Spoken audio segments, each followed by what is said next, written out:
Hi everyone, I'm Hazizul. Today I'll be talking about one of the most shocking earthquakes to ever hit Sabah, which is the Mount Kinabalu earthquake of 2015.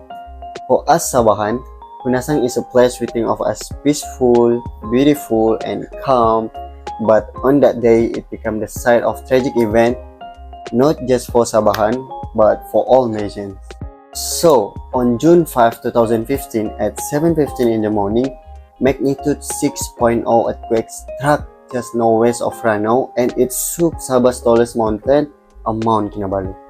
This quake, though short, was powerful and the effects were devastating. Huge landslides followed, especially in Kunasang. Rocks and boulders came crashing down the mountain. At the time, many climbers, including international tourists and local mountain guides, were on the mountain. Tragically, 19 people lost their lives, including a student from Singapore and our brave Malim Gunung, the local mountain guides who risked everything to help climbers.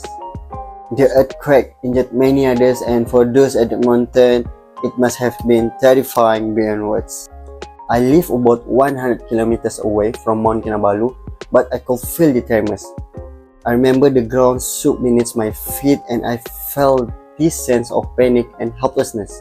The shake didn't happen just once. I remember there were 3 or 4 different tremors hitting at different times. Even though I was far from the mountain, we could still feel the impact. At that moment, I remember I was hanging out with my friend. I don't lie about this, I tell you a true story. And we were actually playing chess when suddenly the whole chess table started to shake and the pieces scattered everywhere. We were in completely shock, just looking at each other, eyes wide open, trying to process what was happening. Later, we saw the news on the television, on our smartphone. It's all about Mount Kinabalu. Knowing people had lost their lives was just heartbreaking. If I had been in the shoes of those on the mountain that day, I don't know what would have happened. Having climbed Mount Kinabalu myself, I understand the unpredictable and powerful environment up there. Mount Kinabalu is not a place for playing around. It's wild terrain and having a mountain guide is essential.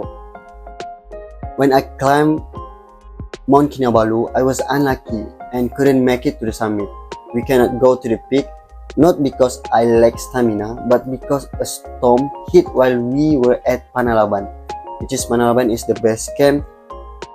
So I remember seeing some foreign hikers trying to convince the mountain guide to let them continue to the top despite the weather. That moment reminded me of the tragic fatalities that happened on Mount Kinabalu, and it is reinforced my respect for the guide's decision to prioritize safety. I completely agree with them not to go any further that day. So this earthquake was a wake-up call for us in Sabah, showing us that we need to be prepared and aware of how vulnerable we are to natural events. It's something I'm sure many others in Sabah will never forget. So thank you for hearing me. Bye.